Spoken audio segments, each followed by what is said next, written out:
Hello everyone, welcome to True IAS.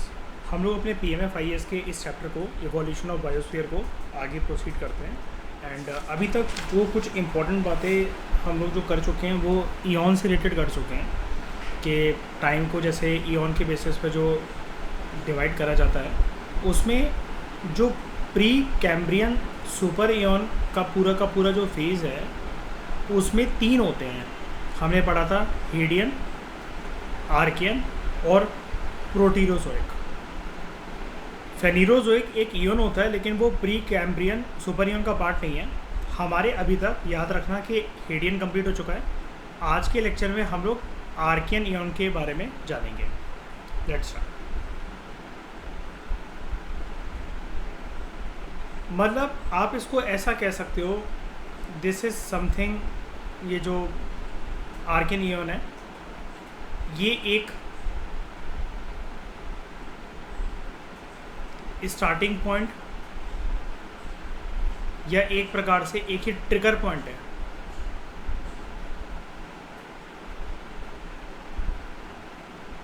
लेकिन starting point या trigger point किसका? Life का। ठीक है। और लाइफ कैसी?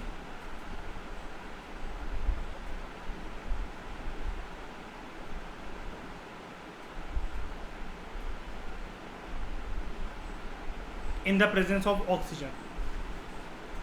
पूरी तरीके से डेवलप नहीं होगी लेकिन ट्रिगर, मैंने पहले ही मेंशन करा आपको ऊपर, स्टार्टिंग पॉइंट है या ट्रिगर पॉइंट है ये बेसिकली।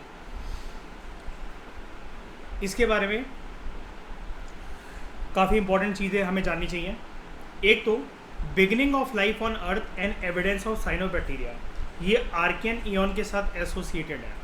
ज़िंदगी जो पृथ्वी पे स्टार्ट होती है एक वो 3500 मिलियन ईयर्स एगो पहले, प्लस साइनोबैक्टीरिया के एविडेंस हमें इस ईओन में देखने को मिलते हैं।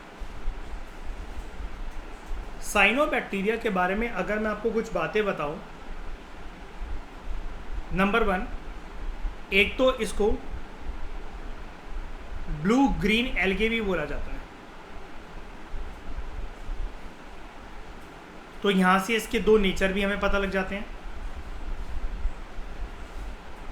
What is the nature? ये एक बैक्टीरिया भी है प्लस एक एल्गे भी है, राइट? कहाँ आपको ये मिलेगा?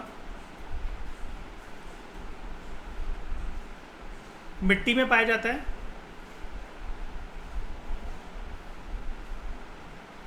और हर प्रकार के पानी में मिलेगा आपको। हर प्रकार का पानी मतलब फ्रेश वाटर, मरीन वाटर,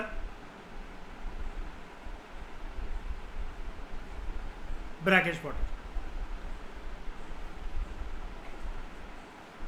इसके सेल्स के बारे में अगर मैं आपको बताऊं,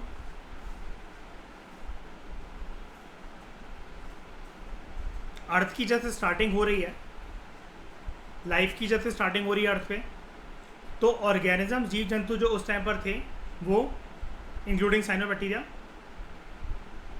सिंगल सेल्ड ऑर्गेनिज्म होता है ये। ठीक है। खाना कैसे बनाता है?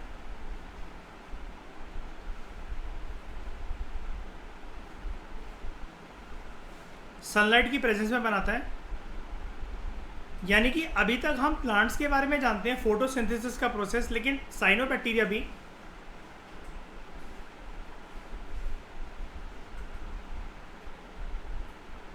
अपने खाने को फोटोसिंथेसाइज करता है। फोटोसिंथेसाइज मतलब क्या करता है? सूरज की रोशनी की मदद से अपना खाना बनाता है।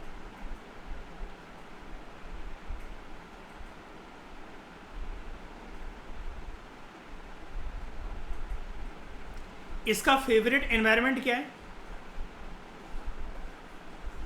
क्या पसंद है इसको? कैसी जगह? गीली जगह, ठंडी जगह, गर्म जगह? ये क्वेश्चन आ सकता है। इसको वार्म प्लेसेस ज़्यादा पसंद होती हैं। और अगर इसको अपने आप को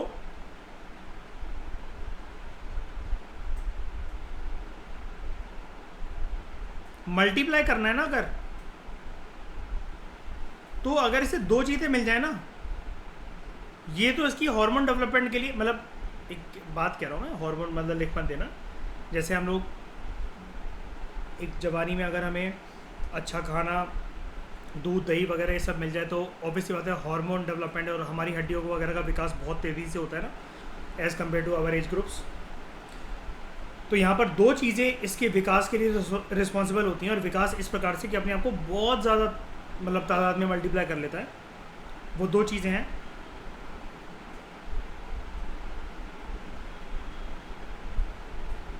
फॉस्फोरस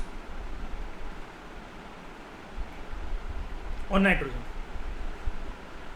एक बात रिकॉल और करवाना चाहूँगा, चैप्टर मतलब प्रीवियस चैप्टर से शुरू के कुछ चैप्टर्स और मतलब मिडल में हमने कुछ चैप्टर्स जो करे थे, स्पेशली वेटलैंड वाले में भी करा था हमने वाली चीज़ डिस्कस।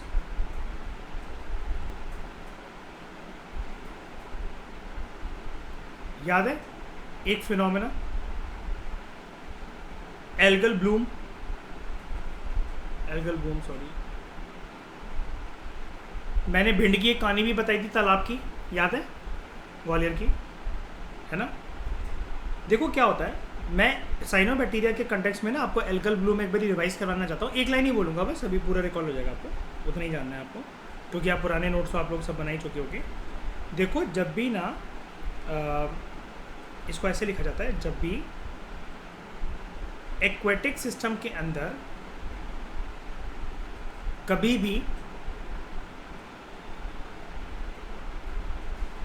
एल्गे, जो कि एक प्रकार का साइनोबैक्टीरिया एल्गे ही है, और अगर मैं नाम ले दूं सॉरी प्लस नहीं लिखना चाहिए मुझे, अगर मैं नाम ले दूं किसी भी प्रकार का एल्गे या फिर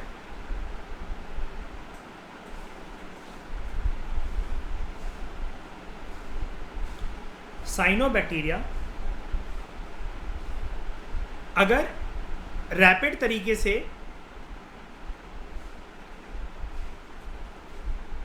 ये मल्टीप्लाई होने लग जाए,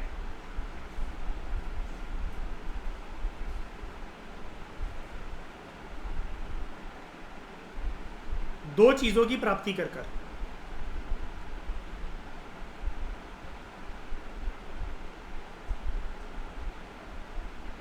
यही मदद कर रहा था ना इनकी मल्टीप्लाई करने में, फॉस्फोरस और नाइट्रोजन। अगर ये मल्टीप्लाई हो रहे हैं लेकिन वो मल्टीप्लिकेशन सिस्टम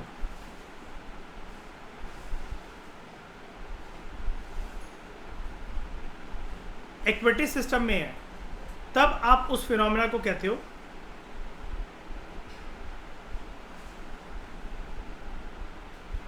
एल्गल ब्लूम हो गया। आप कहोगे ये तो हमें पता ही था। ध्यान से समझो मेरी बात को, शुरू में मैंने आपको बताया ये कहाँ पाए जाते हैं, मिट्टी में और हर प्रकार के पानी में। एल्गल ब्लूम यूपीएससी आपको ना मिट्टी भी दे देगा इंक्लूड करके, मिट्टी में होता है एल्गल ब्लूम, बताओ।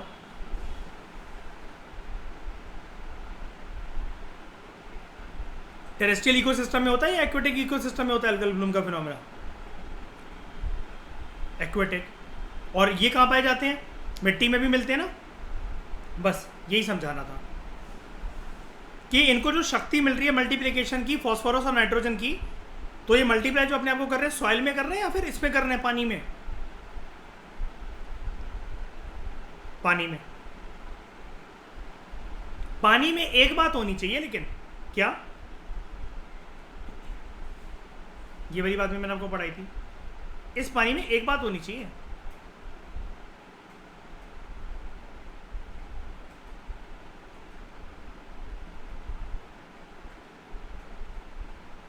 Presence of sunlight in shallow waters. क्यों? अगर सूरज की किरणें नहीं पहुंचेंगी, खाना नहीं बना पाएगा, खाना नहीं बना पाएगा तो मल्टीप्लाई नहीं कर पाएगा, और पानी जितनी गहराई में आप जाते हो तो वो ठंडा भी तो होता जाता है। और इनको कैसा एनवायरनमेंट पसंद है? कैसा पड़ा है इनका? कोजी कोजी सा एटमॉस्फेयर कौन सा है जो इनको पसंद है? Favourite environment warm places. पहले मुझे बताओ, ये समझ में आया पूरा? कहानी जुड़ गई, चेन पूरी की पूरी। मिट्टी में मल्टीप्लाई हो सकते हैं, लेकिन ये वेट एनवायरनमेंट के अंदर ज़्यादा होते हैं। मिट्टी में क्योंकि आपको अधिक मात्रा में पानी में घुला हुआ फास्फोरस और नाइट्रोजन नहीं मिलेगा। मिलेगा, मिट्टी में होता है, हमने साइकिल में पढ़ा है वो जो नाइट्रोजन साइकिल वाले जो चैप्टर्स थे, फास्फोरस नाइट्रोजन मिलेगा हर मिट्टी में, लेकिन दोनों तादाद में इक्वली ये मिले और डिजोल्व फॉर्म में किसी को कोई चीज़ मिल जाए तो वो इक्वली मिक्स हो जाती है ना 50-50%। मिट्टी में आप एक बार बताओ, एक मिट्टी का कण है छोटा सा, बैक्टीरिया तो आपको पता है उससे भी बहुत 1/1000th पार्ट होता है उसका, है ना। क्या गारंटी है कि फॉस्फोरस और नाइट्रोजन की प्रेजेंस दोनों एक साथ होगी? पानी में हर चीज़ की गारंटी होती है कि आप 1 चम्मच दूध डालो, 1 चम्मच रूअफ़ज़ा डालो, वो 50-50% होकर घुल जाएगा पूरा पानी में, राइट। सॉइल में एल्गल ब्लूम नहीं होता, समझाना ये चाह रहा हूँ। फॉस्फोरस नाइट्रोजन से होते, मल्टीप्लाई तो कर जाएगा। एक्वेटिक सिस्टम में जब मल्टीप्लिकेशन होता है इनका, उस प्रोसेस को एल्गल ब्लूम कहते हैं। मिट्टी के अंदर एल्गल ब्लूम नहीं कहते हैं कभी भी। वो अलग बात है कि हाँ भाई वो उस मिट्टी वो पानी से भीगते भीगते गीली होते होते पानी एक गड्ढे में भरा हो, नीचे बेस में मिट्टी हो, लेकिन अल्टीमेटली फिर तो मयूर वो तालाब ही बन गया ना एक तरीके से, मिट्टी तो नीचे है। एल्गल ब्लूम, हाँ क्या, हाँ वो हो जाता है कसम। ये बेसिकली होता है कि कोई ऑक्सीडाइजिंग एजेंट होता नहीं है ना यहाँ पर, तो ये मल्टीप्लाई होते रहते हैं। और पानी फिर वैसे भी जब ये हो जाता है ऑक्सीजन, तो फिर भूल ही जाओ, गैस ईजीनेस बढ़ जाएगी। आगे बढ़ो, साइनोबैक्टीरिया के बारे में सब कुछ जान गए। नाउ कंफर्टेबली आप इन नोट्स पे रिलाई कर सकते हो साइनोबैक्टीरिया के, इसके बियॉन्ड कोई क्वेश्चन इस पे नहीं फंस सकता, ठीक है। कुछ चीज़ें और हैं वो अभी हम आगे जानेंगे।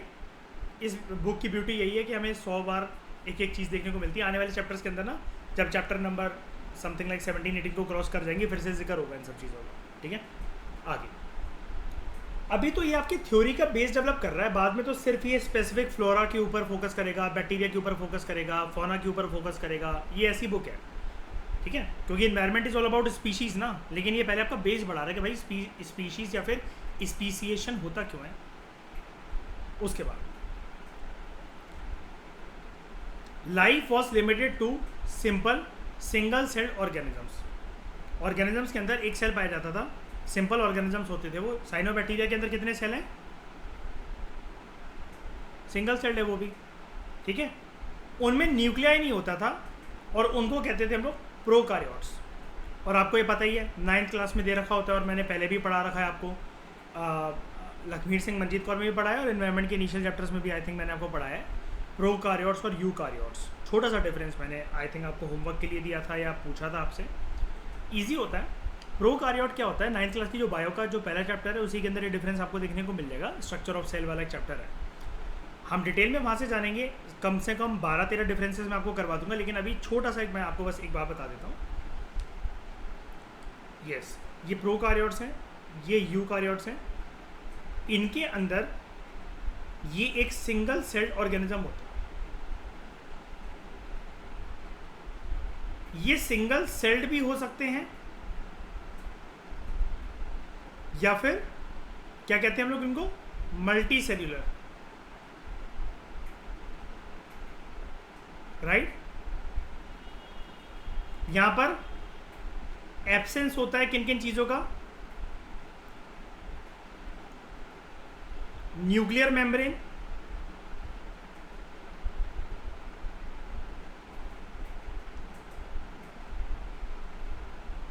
Nucleus of cells and cell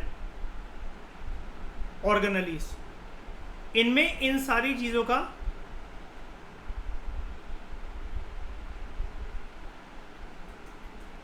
presence होता है। बेसिक डिफरेंस बस अभी आप ये जानो। तो इनमें न्यूक्लियर नहीं था, ये है absence of nuclear membrane, nucleus या न्यूक्लियर कह लो, एंड सेल ऑर्गेनेलीज। ऑर्गेनेलीज से ऑर्गन्स बनते हैं और ऑर्गन से पूरा का पूरा एक स्ट्रक्चर किसी का बनता है। ऐसा होता है कि देखो मैं बताऊं, सेल से बनते हैं टिश्यूज, टिश्यूज से बनते हैं ऑर्गेनेलीज, ऑर्गेनेलीज से बनते हैं ऑर्गन्स, ऑर्गन से बनता है पूरा का पूरा एक सिस्टम, ठीक है, डोंट वरी, अभी हमारा इन्वायरमेंट के कंटेक्स्ट में पढ़ रहे हैं ना, पूरा चैप्टर है हमारा, कितना चैप्टर है वो इतना पका देगा कि आप कहोगे यार मतलब ये डॉक्टर थोड़ी ना बनना था यार, लखमीर सिंह मंजीत कौर में। वो पूरा इसी चैप्टर के बारे में, एक एक पेज के ऊपर टिश्यूज़ की डिस्कशन, एक एक पेज के ऊपर सेल की डिस्कशन, प्रोकार्योट्स यूकार्योट्स के बारे में 4-4 पेज की डिस्कशन, 12 या 13 का पॉइंट्स का डिफरेंस होता है, वो हम तब जानेंगे। कुछ इनकी वो भी होता है कि ये छोटे मिलीमीटर के होते हैं, वो बड़े मिलीमीटर के होते हैं, ये सब भी होता है। ऑब्वियसली बात है, जिसके पास ये सब ये यूकार्योट्स में ये सब कुछ जब प्रेजेंट है तो साइज़ भी उनका बड़ा होगा।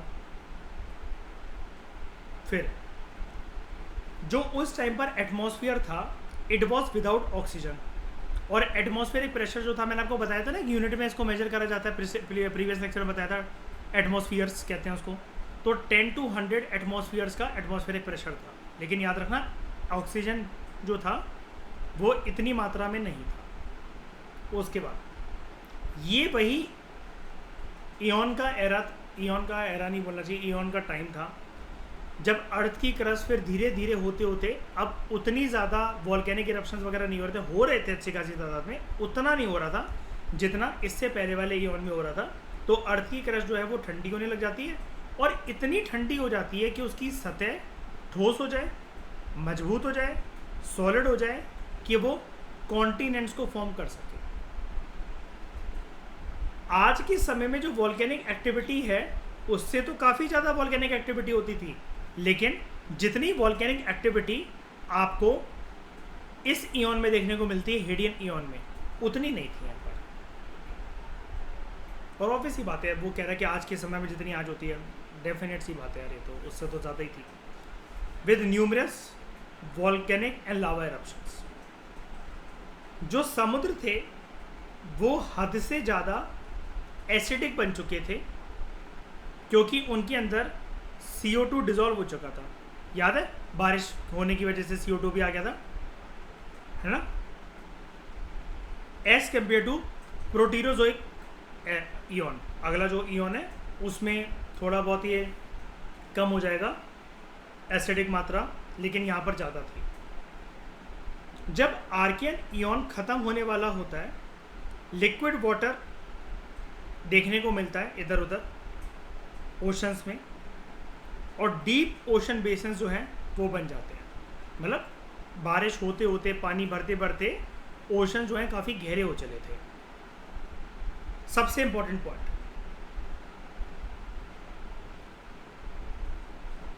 हमें आर्कियन ईऑन में सबसे पहला आइडेंटिफिएबल फॉसल देखने को मिलता है। ये क्यों कह रहा है आइडेंटिफिएबल फॉसल? क्योंकि ये आज भी प्रेजेंट है,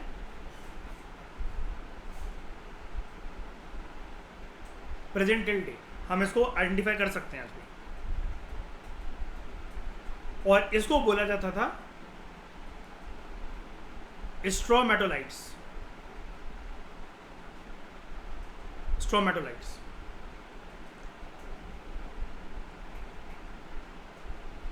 स्ट्रोमेटोलाइट्स एक माइक्रोबियल मैट्स थे जो कि शैलो वाटर में मिलते थे, और शैलो वाटर में कौन एक्टिव होता है? साइनोबैक्टीरिया। लेकिन अभी आपको कुछ घंटा समझ में नहीं आया होगा कि ये स्ट्रोमेटोलाइट्स क्या और माइक्रोबियल मैट्स वगैरह क्या होते हैं, और साइनोबैक्टीरिया यहाँ पर क्या कर रहा है, और ये फॉसल कहाँ से आ गए, अभी बताता हूँ।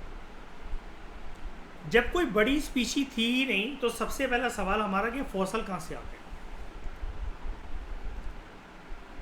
बैक्टीरिया भले ही आपको नेकेड आई से नहीं दिखता, लेकिन अगर मैं बैक्टीरिया की संख्या बोलूं आपके सामने, 1 करोड़ अरब बैक्टीरिया है, तो कुछ पॉइंट देखेंगे आपको आंखों से, नेकेड आई से डॉट देखेगी या कुछ चीटी बराबर कुछ साइज देखेगा। अगर मैं बोलूं ये हर सेकंड 1 करोड़ अरब बैक्टीरिया मल्टीप्लाई हो रहे हैं, 1 सेकंड में हज़ार गुना से मल्टीप्लाई हो रहे हैं, अब कह सकता हूं कि थोड़ा बहुत ट्रेसेस देखने को मिलेगा, राइट? कुछ नहीं था ये। Bacteria, birth, death, bacteria, birth, death, bacteria, birth, death. ये मैं क्या कर रहा हूँ यहाँ पर? डेड बॉडीज की लेयर पे लेयर बना रहा हूँ, लेयर पे लेयर बना रहा हूँ। बताओ, आज के समय में जो ऐसी डेड बॉडीज की लेयर पे लेयर होती है पानी में, उसको हम लोग एक नाम से जानते हैं, कोरल्स, राइट? हाँ कि ना? उस टाइम में इन्हीं को बोला जा रहा है माइक्रोबियल मैट्स, या इसका दूसरा नाम होता है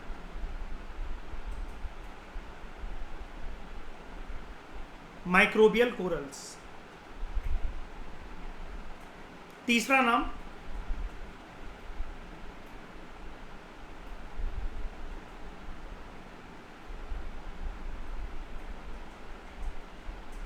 साइनोबैक्टीरिया मैट्स और कोरल्स। अब समझ गए फॉसिल कहां से बनी, किसकी डेड बॉडी थी ये बैक्टीरिया? क्या वो इच्छा मृत्यु का वरदान लेकर पैदा होता है? साइनोबैक्टीरिया कभी नहीं मरेगा। कोई ऐसी चीज होती है जो कभी नहीं मरती पृथ्वी पे, अगर जिसमें लाइफ है? साइनोबैक्टीरिया में लाइफ है श्रेया, जिंदगी है, मरेगा? बिल्कुल। जब ये, अच्छा एक और चीज़ में क्या देता हूँ, बता देता हूँ, दिमाग में आपके ये भी आया होगा कि सर क्या साइनोबैक्टीरिया ऐसा होता है क्या कि लेयर पे लेयर जाकर मरेंगे क्या, एक दूसरे के ऊपर चढ़ चढ़? नहीं, ऐसा नहीं होगा। मतलब कुछ जगह पर जहाँ पर वो मरे थे ऐसे लेयर पे लेयर बनाकर, वो जगह आज के टाइम में, वो स्पॉट्स आज के टाइम में, इन्हीं को माइक्रोबियल मैट्स बोला जा रहा है। वो आइडेंटिफिकेशन, क्योंकि लेयर पे लेयर अगर बनती नहीं तो धुल जाते हैं वो भी बता रहा हूँ। वो अभी मैंने जिक्र ही नहीं करा उसका। अभी तो मैं पहले आपको माइक्रोबियल मैट्स की डेफिनेशन समझा रहा हूँ। स्ट्रोमेटोलाइट्स एक एडवांस वर्जन है। हाँ, पहले तो मैं आपको लेयर पे लेयर समझा रहा हूँ पहले कि होता क्या है ना? ये रीज़न था जो आपने बोला ना कि डीकम्पोजिशन हो नहीं पाया तो वो ठोस बन गए। मम्मीज़ के साथ क्या होता है, इजिप्ट की मम्मीज़ के साथ, उनको इस प्रकार से लपेट के ढककर उनके सारे ऑर्गन्स निकालकर, बॉडी सड़े ना गले ना, कोई कीड़े मकोड़े ना खा पाए, डीकम्पोजिशन को कोई स्कोप ही नहीं बचता है तो बॉडी कड़क हो जाती है। मम्मी का हाथ उखाड़ के किसी को मारो, सर फूट जाए किसी का, इतना ठोस हाथ हो जाता है। बाकी डेड बॉडीज नॉर्मल सर्कमस्टांसेस में क्यों सड़ जाती हैं, गल जाती हैं?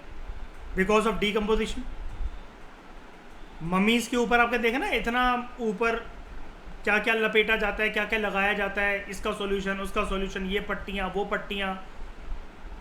और मैंने आपको बताया भी था, लकड़ी का घिस घिस के जो भूरा होता है ना, भूरा, जैसे मतलब मान लो आपके घर में कोई कारपेंटर आया है, लकड़ी का घिसने का काम कर रहा है, तो वो चूरन टाइप नहीं, लकड़ी का जो बच जाता है श्रेया, भूरा जो होता है लकड़ी का, उसको भरते हैं, पता है? और कहाँ से भरते हैं? ये किडनी की साइड से कट लगा के भरते हैं। पहले हाथ डालकर ये सारा किडनी, अंतड़ियाँ, इंटेस्टाइन्स ये सब खींच लेते हैं, उसके बाद पूरा पूरा भूरा भरते हैं बॉडी के अंदर। कहाँ दे रखा है ये और क्यों सीखना हमें? ये 9th क्लास में एक्चुअली दे रखा है। और किससे लिंक करके दे रखा है? Mesopotamian civilisation and Harappan civilisation से। इसलिए सीखना पड़ेगा हमें, क्योंकि वो डिफरेंसेस जो होंगे ना, जैसे ये मम्मीफिकेशन का और वो करके, और हमारे यहाँ था ब्यूरियल प्रैक्टिस, और हम लोगों ने क्या इंस्पिरेशन ली और उन्होंने हमसे क्या इंस्पिरेशन ली, ये डिफरेंसेस पूनमदला दहिया की बुक में भी नहीं मिलेंगे जो तमिलनाडु में दे रखे हैं। खैर छोड़ो उन बातों को, पहले हम बात करते हैं माइक्रोबियल मैट्स। पहले बताओ मुझे, समझ में आ गया? स्ट्रोमेटोलाइट्स तब तक समझ नहीं पाओगे जब तक इन कंसेप्ट को नहीं समझोगे। पहले बताओ, माइक्रोबियल मैट्स समझ में आ गया? साइनोबैक्टीरिया की डेड बॉडी की लेयर पे लेयर समझ में आ गई है ना? और ये इसको कोरल भी बोलते थे, है ना? कौन सा कोरल? माइक्रोबियल कोरल या फिर साइनोबैक्टीरिया कोरल, ठीक है? अब बात करते हैं स्ट्रोमेटोलाइट्स की। स्ट्रोमेटोलाइट्स ना हमारा एक्चुअली एक डेडिकेटेड चैप्टर का एक टॉपिक है। याद है वो? अभी तक 9th क्लास में हमने श्रेय लिथोस्फीयर पार्ट 1 कर रखा है, इसका एक और चैप्टर है लिथोस्फीयर पार्ट 2। ये ज्योग्राफी की टर्म है एक्चुअली स्ट्रोमेटोलाइट्स, लेकिन ज्योग्राफी फिर एनवायरमेंट बहुत सिंक करके चलते हैं आपस में। तो क्या होता है, ये कैसे स्ट्रक्चर होते हैं? सबसे पहले इनका थोपड़ा देखते हैं।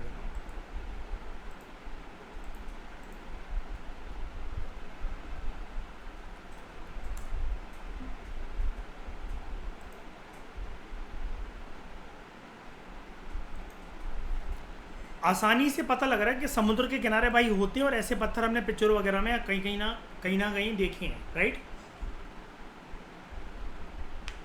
और दुनिया में बहुत सारी जगह मिल जाएंगे ये भी मानते हो?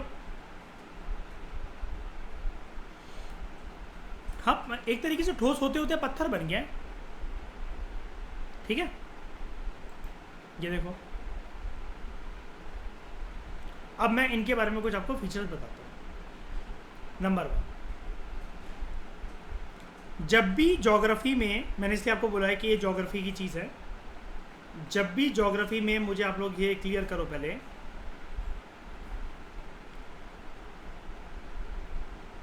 लेयर पे लेयर ऐसे होते होते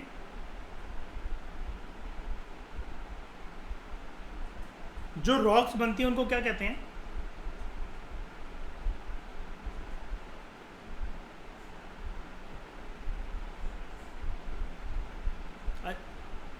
हिंट दे देता हूँ, 3 तरह की रॉक होती है, इग्नियस रॉक, मेटामॉर्फिक रॉक और सेडिमेंट्री रॉक्स। Very good. तो स्ट्रोमेटोलाइट जब लेयर पे लेयर बन रहे हैं कोरल की तरह, तो इनको क्या, कैसा नेचर का बोलूँगा मैं? Very good. तो इनकी डेफिनेशन में ऐसा बोला जाता है, they are layered sedimentary rocks. Okay, obviously बात है, सेडिमेंट्री रॉक्स लेयर्ड ही होती है, बस लिखा जाता है इसको ऐसा पूरा।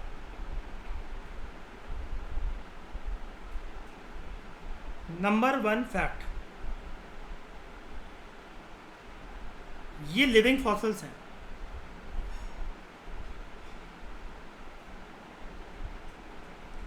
आज भी ये बनते रहते हैं। क्या साइनोबैक्टीरिया लुप्त हो गया अर्थ से? दूसरे फॉर्म ऑफ बैक्टीरिया लुप्त हो गए? बताओ, नहीं ना, बस तो आज भी बनता रहता है। और साइनोबैक्टीरिया के जो पूर्वज हैं वो कहाँ से हैं? कहाँ से हैं? आर्कियन ईओन से। यही तो एविडेंस आया ना साइनोबैक्टीरिया का, बताओ। आर्कियन ईओन से हैं इसके पूर्वज।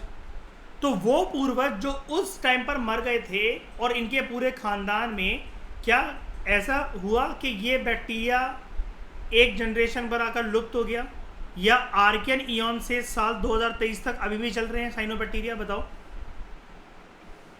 अभी भी चल रहे हैं। हर महीने, हर हफ्ते, हर रोज, कुछ सालों के बाद इनकी डेथ होती है। बताओ, आर्कियन ईओन से लेकर साल 2023 तक। इसलिए इनको बोला जाता है लिविंग फॉसिल।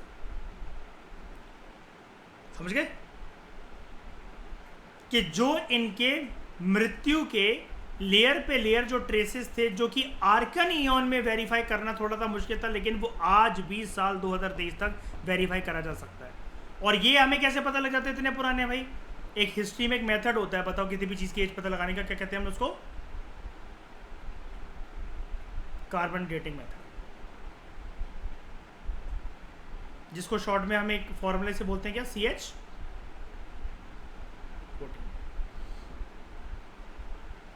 ठीक है, दे आर लिविंग फॉसिल्स। क्या क्या? C14 होता है। अच्छा, ठीक है, I am sorry, C14 method. हाँ, गलती से लिख दिया था यार, जान लो गया। They are living fossils. और अगला फैक्ट, दुनिया में सबसे पहले जीव जंतु कौन से थे?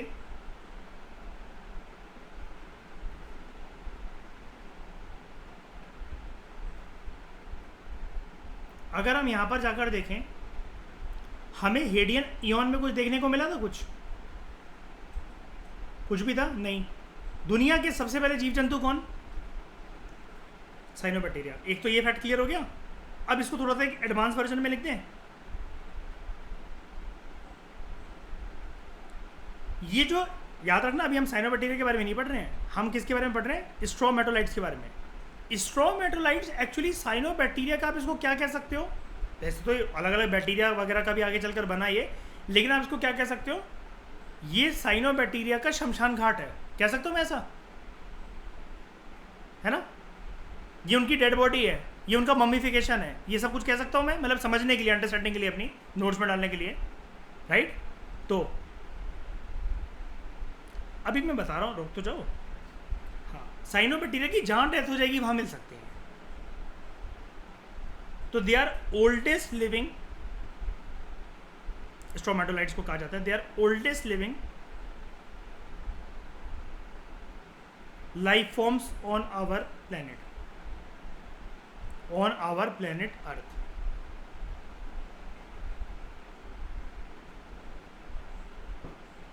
Oldest living life forms. क्यों? आप कहोगे सर अभी तो प्रीवियस पॉइंट में आप बोल रहे हो फॉसल और आप कह रहे हो कि ये लिविंग लाइफ फॉर्म है। यार आपको क्या पता कि ये आपको ये दिख रहा है कि इसके ऊपर एक और साइनोबैक्टीरिया की लेयर नहीं बैठी हुई है।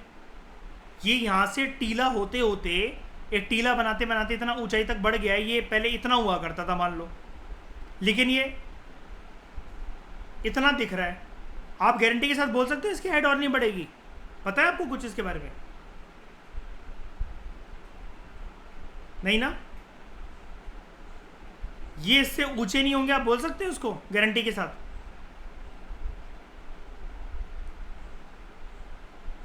इसलिए इसको बोला जाता है ओल्डेस्ट लिविंग लाइफ फॉर्म्स। आज भी कोरल्स के बारे में क्या होता है बताओ?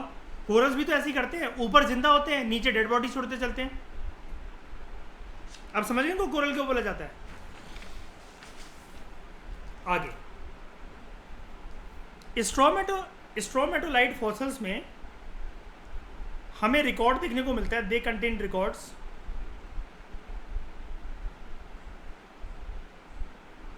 या फिर एविडेंस। किसके बारे में? क्या कंटेन कर रहे हैं? किसका एविडेंस?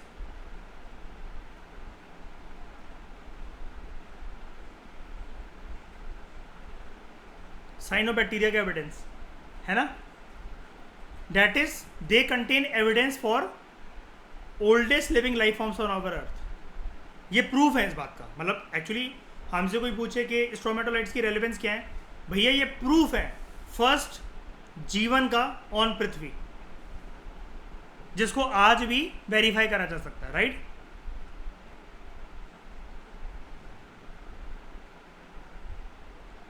इनके कलर को देखकर आपको क्या लग रहा है? ऐसी किसकी चमड़ी होती है कौन से पानी में रहने वाले जीव जंतु की? ऊपर। अगर आप इसका बैक देखो और ये पानी में लेटा हो तो आपको क्या लगेगा? क्या लेटा है? टर्टल। चलो ठीक है, लिखने के लिए वैसे इसको कहते हैं तो मैं टर्टल लगा। इन रॉक्स को स्ट्रोमेटोलाइट्स की ये जो रॉक्स हैं इनको कहते हैं एलिगेटर स्किन रॉक्स।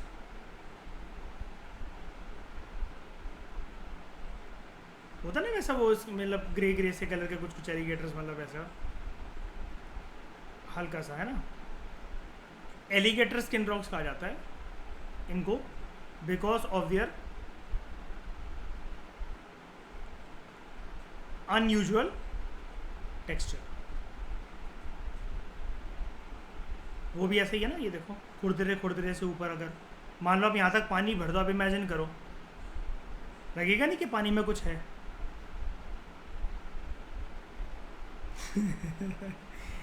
ठीक है, आगे बढ़े जहाँ तक बस समझ में आ गई होगी। एक बात और बताना चाहता हूँ,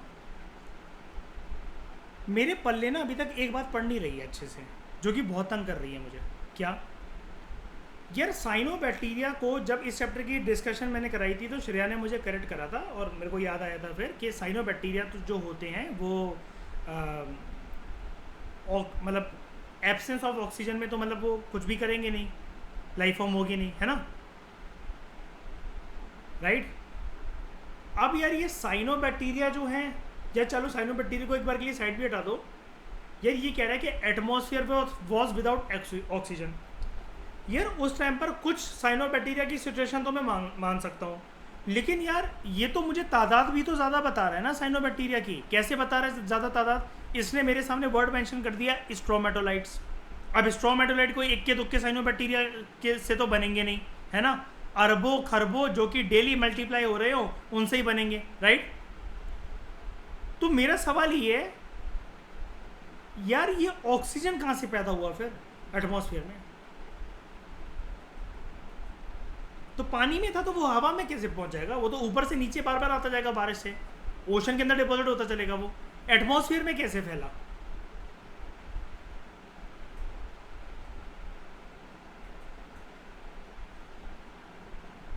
है, आएगा अभी।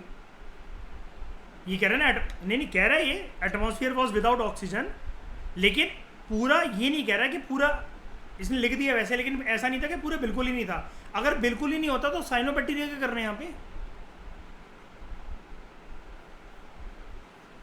या तो फिर आप क्लेम कर दो, बताओ आप लोग क्लेम कर रहे हो? मान लूँ मैं आपकी बात को लॉक कर दूँ कि साइनोबैक्टीरिया जो है वो एब्सेंस ऑफ ऑक्सीजन में सर्वाइव कर सकते हैं पूरा पूरा, बताओ। हाइपोक्सिक कंडीशन मतलब low level of oxygen value. हाँ तो मैं वही पूछ रहा हूँ कि कुछ तो ऑक्सीजन की मात्रा आई है, कैसे आई है? मैं आर के नहीं, मैं एक सेकंड, एक से पहले बात को क्लियर कर दूं श्रेया, मतलब इसको मत सोचना मैं आर के नियॉन का टॉपिक ही नहीं उठा रहा हूँ। मैं पहले मैं बिल्कुल इसका नाम ही नहीं, जिक्र ही नहीं कर रहा हूँ। मैं जनरल पूछ रहा हूँ कि ऑक्सीजन फिर कहाँ से आया? मैं यहाँ तक पहुँच गया हूँ, साइनोबैक्टीरिया सामने मेरा टॉपिक खत्म हो गया है, स्ट्रोमेटोलाइट्स का टॉपिक खत्म हो गया, तो ये ऑक्सीजन कहाँ गया साला? ये कहाँ गया ऑक्सीजन? कहाँ क्यों नहीं आ रहा है?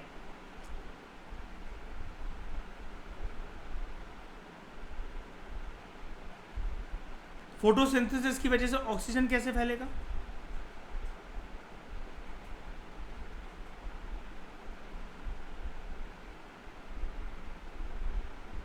पक्का? मतलब इतना साइनोबैक्टीरिया इतना ऑक्सीजन पैदा कर देंगे ऐसा बाय प्रोडक्ट के पूरे एटमॉस्फेयर में फैल जाएगा वो? हाँ यही है मेरी माँ आंसर इसका। अरे नहीं नहीं, जब कह भी रहा हूँ अरबों लाखों करोड़, अरबों लाखों करोड़, लेक्चर जब से स्टार्ट करा तब से साइनोबैक्टीरिया का फैन हो रखा हूँ मैं। यही है। तो एक क्वेश्चन लिखो मेंस का, जो कि मैंने आप लोगों के लिए बनाया, अभी मैं भेज भी दूंगा आपको। एक क्वेश्चन है बड़ा प्यारा सा, हाउ, देखना अगर ये क्वेश्चन अगर मैं पुट करूँ आपके सामने, देखो सोचने वाला क्वेश्चन है कि नहीं है? कितना प्यारा। How oxygen was pumped into the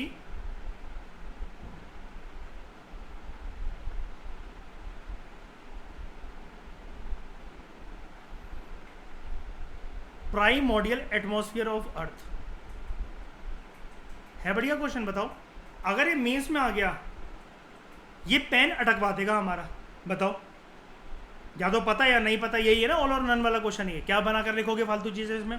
उल्टा अंडरस्टैंड वैसे भी कुछ लिखा तो नंबर वैसे भी नहीं मिलने हैं, और दूसरे क्वेश्चन सफर करेंगे फिर इसके चक्कर में। You are bluffing. How oxygen was pumped into the primordial atmosphere of Earth, यानी कि जो पहला उसका अर्ली एटमॉस्फेयर था वहाँ तो ऑक्सीजन था नहीं, तो कभी तो आया होगा ना, कैसे आया वो? देखो, इसके लिए हमें तारीफ करनी चाहिए सबसे पहले किसकी?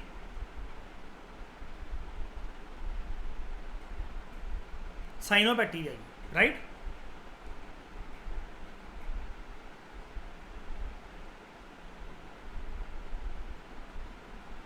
अब क्या साइनोबैक्टीरिया की तारीफ में क्या? साइनोबैक्टीरिया ने एक एबिलिटी कुछ सालों के अंदर, और कुछ साल थे वो millions and trillions of years के अंदर, एक एबिलिटी बेसिकली डेवलप करी कि वो क्या करेंगे। एक टर्म मैं आपको बता रहा हूं,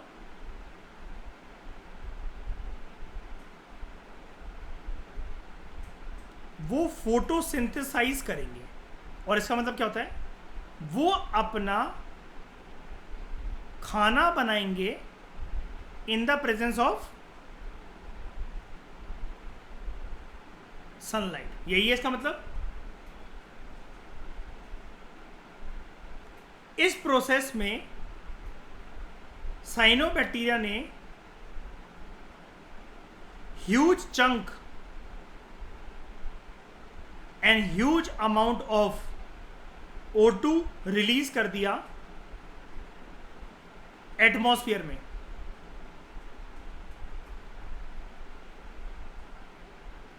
जो कि फोटोसिंथेसिस का एक क्या होता है? O2 ऑक्सीजन,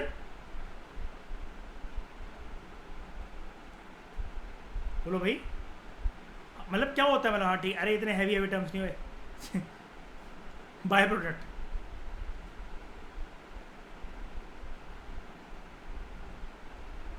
यानी कि अर्ली एटमॉस्फेयर में, प्राइम मॉडियल एटमॉस्फेयर में अर्थ के ऑक्सीजन को ठूसने का क्रेडिट किसके ऊपर जाता है? साइनोबैक्टीरिया के फूड मेकिंग प्रोसेस को, ठीक है। और जब ये जब ये ऑक्सीजन एटमॉस्फेयर में जब ये आया, दिस ऑक्सीजन सपोर्टेड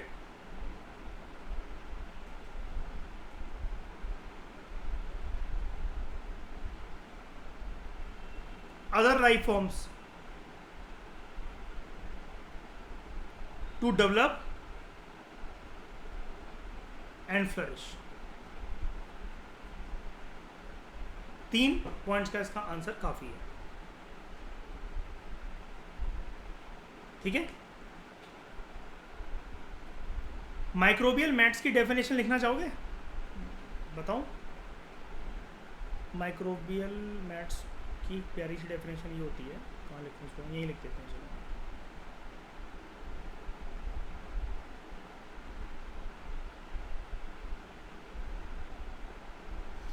इसको कहते हैं हम लोग simple, multi layered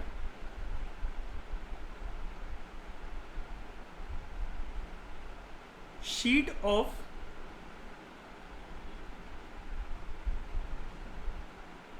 micro organisms, mainly bacteria या फिर आर्काई। आर्काई का मतलब ही बैक्टीरिया ही होता है,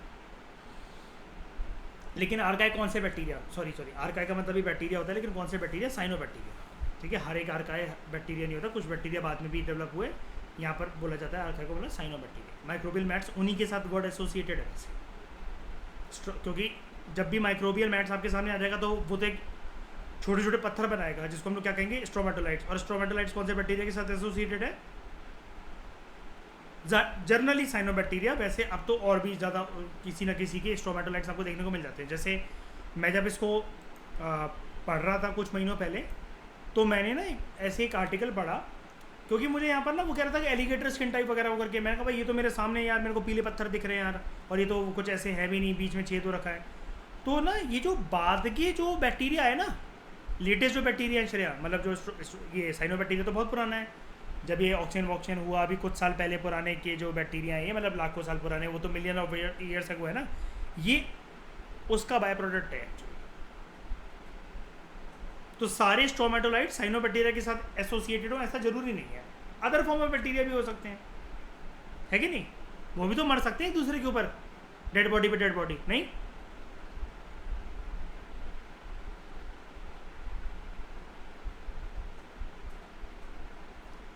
किसका? नहीं, तो देखो होता है, लेकिन इतना नहीं होता किसी किसी जगह। अब जैसे ये देखो, यहाँ पर गैप क्यों है? क्यों गैप है? किसी किसी का हो गया, किसी किसी का नहीं हो गया, वरना एक कॉन्टिन्यूस चेंज नहीं होती आर्कीपेलागो जैसी, आइलैंड बना देता है तो पूरा का पूरा।